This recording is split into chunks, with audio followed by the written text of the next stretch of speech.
Ang programang ito ay rated SPG. Striktong patnubay at gabay ng magulang ang kailangan. Maaaring may masiselang tema, lengguwahe, karahasan, sexual, horror o droga na hindi angkop sa... So, makikiparty ka na sa amin?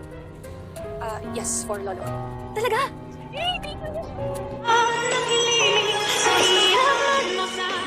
Narito na nga ang ating abangan ngayong Lunes sa abot kamay na pangarap. Tuwang-tuwa naman itong si Annalyn Santos nang malaman niya mula dito sa coordinator na may nauna daw sa kanya bago siya dumating. At ang tinutukoy nito ay walang iba kundi ito ngang si Justin.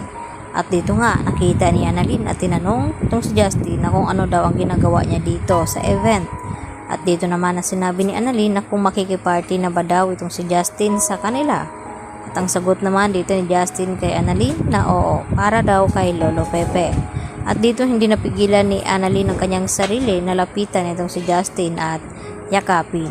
At dito naman na kinatuwa din ni Justin itong ginagawa na suporta ni Annalyn sa kanya. Samantala, dito naman nakapagdesisyon ng mga kaibigan ni Annalyn na tulungan siya sa mga ginagawa nilang dekorasyon. At dito napansin ng mga kaibigan ni Annalyn na ang litrato nga daw dito ni Zoe na nagawa daw itong magbakasyon at itong si Moira sa kabila ng lahat sa nangyari nga dito kay Don Pepe.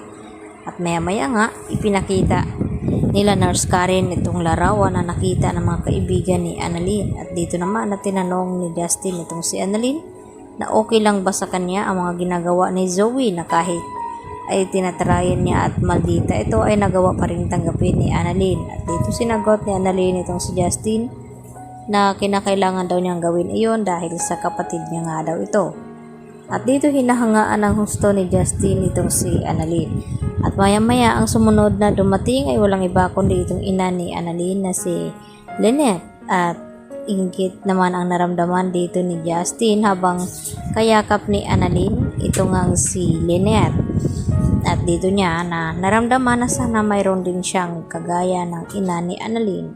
At dahil dito, bigla din dumating itong si Giselle at hinahabol nga itong si Justin upang makausap niya at makita sa huling sandali dahil nalaman niya na papaalis na nga ito papuntang US.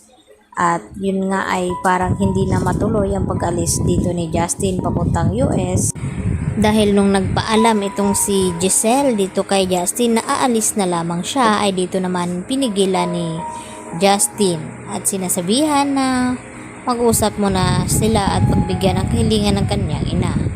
Samantala, dahil sa pag-aalaga nga ng mga doctors at nurses dito kay Don Pepe, ay hindi nila namalayan na muli ngang nagising na ito at nagkamalay. At dito na ipinatawag ni Don Pepe ang mga pulis upang magbigay ng statement kung sino nga ang gumidap sa kanya at nagtangka sa kanyang buhay. At nagulat itong sina RJ at Giselle nang biglang dumating at nalaman dito sa mga kapulisan na ang may pakana daw ng lahat at ang mastermind ay walang iba kundi itong si Moira at itong si Zoe.